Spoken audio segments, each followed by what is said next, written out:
Françaises, Français, mes chers compatriotes, comme vous le savez, ce vendredi 14 avril, le Conseil constitutionnel a validé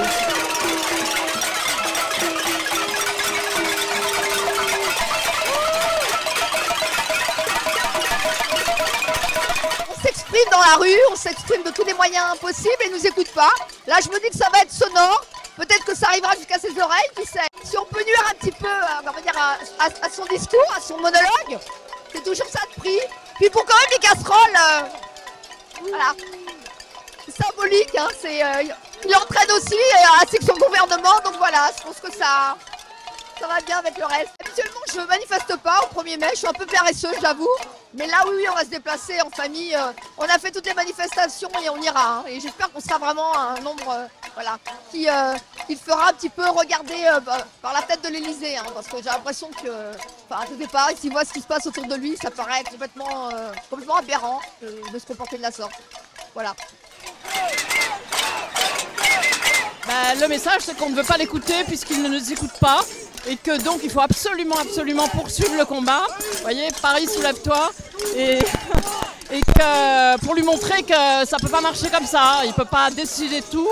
Et là, vraiment, la population est contre lui et on est là pour ça. Écoutez, moi, je crois que des actions comme ça, des initiatives vont continuer avant le 1er mai, jusqu'au 1er mai. Car il n'est pas question de laisser se refroidir la mobilisation qui est quand même assez énorme dans plein d'endroits. Si vous regardez ici qu'il y a, je trouve que c'est assez étonnant. C'est vraiment des gens de partout.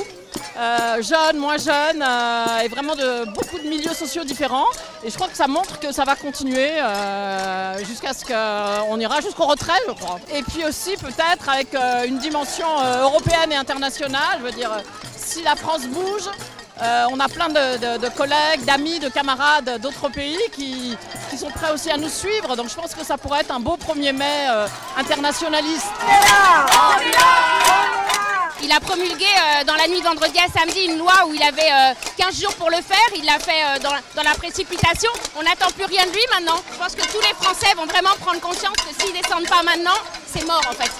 Donc il y a quelque chose à jouer maintenant et nous on ne faiblit pas. On fait des mouvements dans nos hôpitaux jeudi, le jeudi d'après, voilà, qui paye bien les femmes et il aura de l'argent dans sa caisse des retraites. Et la retraite, elle n'est pas là pour financer d'autres lignes budgétaires. Voilà, donc à un moment donné, ça suffit. Et je crois que là, tout le monde a compris qu'on en avait marre. Continuez le combat. Le combat, il y a le 20 et le 27 à l'appel de la CGT. On va aller à la manif jusqu'au 1er mai. Et on continue avec les gens. Ils souffrent. Il y a des retraités, il y a des gens qui gagnent 800 € par mois. Comment ils vont vivre? Aujourd'hui, ils donnent des mensonges à Macron. Et donc là, on est là et on va continuer le combat. Et le 1er mai, ça sera un grand mouvement intersyndical pour le monde du travail. Et ma présence devant l'hôtel de ville est somme toute logique. Parce que avoir autant méprisé la démocratie sociale, les syndicats, le peuple français, et ben voilà, on a les casseroles, mais on ne laissera pas faire.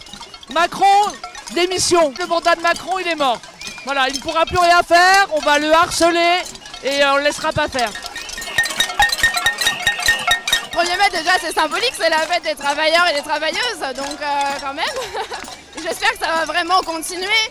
Et je ne doute pas de la présence, notamment massive, de la jeunesse. En tout cas, les jeunes communistes seront présents dans les rues le 1er mai. Mon père est né en 1920, il a arrêté l'école à 12 ans après son certificat d'études. Il a été travailler en usine et il a connu le Front populaire en fait. Enfin, moi quand j'étais petite et qu'il m'en parlait, c'est un mouvement comme ça en fait qui mobilise les choses et c'est ça qui fait quand même des grandes avancées. Donc à un moment donné, il faut mouiller sa chemise et pour que les avancées continuent. On est quand même la 6e puissance mondiale, c'est pas normal qu'il y ait des gens qui meurent avant d'avoir pris leur retraite.